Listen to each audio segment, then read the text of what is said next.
اساتذہ کو مناسب تنخواہ ملنی چاہیے۔ اب لوگ بولتے ہیں کہ بھئی کم تنخواہ میں کام کرو، نہیں ہو سکتا، یہ بے عقلی کی باتیں ہیں۔ مجبور ہیں جو اساتذہ خدمت کرنا بھی چاہتے ہیں، تو جو مہنگائی اور کرنسی کی قیمت میں جو گراوٹ ہے،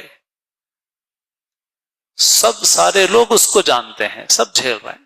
اب جیسے میں کہوں، ابھی میں نے پوچھا بھائی آم کتنے میں مل رہا ہے؟ 200 روپے کلو۔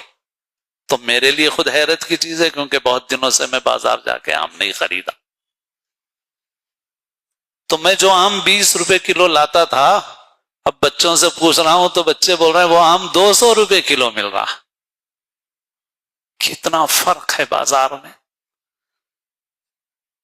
ہو یہ رہا ہے کہ جو اساتذہ دینی خدمت میں لگے ہوئے ہیں، ہم لوگوں کا دماغ اب تک اتنا چھوٹا ہے کہ ہم کو 15,000 20,000 بڑے نظر آ رہے ہیں۔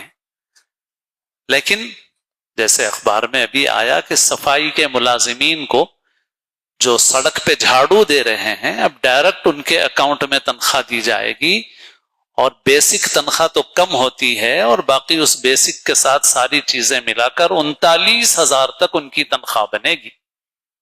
آپ غور فرمائیے کہ وہ سڑک پہ جھاڑو دینے والے بلدیہ کے ملازم کو 39,000 تک تنخواہ ملے گی۔ مدرسے کا استاد فجر سے لے کے عشاء تک کا پورا وقت لگا دے تو بھی اس کو 39,000 کی تنخواہ نہیں ملتی۔ اور فرمائیے آپ، 6 گھنٹے کی بات نہیں ہے اس کی، میں یہ بول رہا ہوں فجر سے پڑھائے، مکتب پڑھائے، ٹیوشن پڑھائے، مدرسہ پڑھائے، سب کا سارے کام کرے، فجر سے لے کے عشاء تک کا پورا وقت وہ بچوں کو پڑھانے کے لیے، تب بھی ہمارے موجودہ سسٹم میں اس کو 30-40 ملنے والے نہیں ہیں۔ اسی لیے میں بہت پہلے سے عرض کرتا ہوں، بعض وقت میرے بزرگوں اور کرم فرماؤں کو بھی شکایت ہوتی ہے کہ آپ کو ایسا بولنا نہیں چاہیے۔ میں اپنے لیے نہیں بولتا ہوں، الحمدللہ امت کے لیے بول رہا ہوں۔ مدرسوں میں پڑھے ہوئے بہت سے لوگ وہ ہیں جو کمپنیوں میں جا کے اس لیے کام کر رہے ہیں کہ ان کو 50,000 تنخواہ مل رہی ہے۔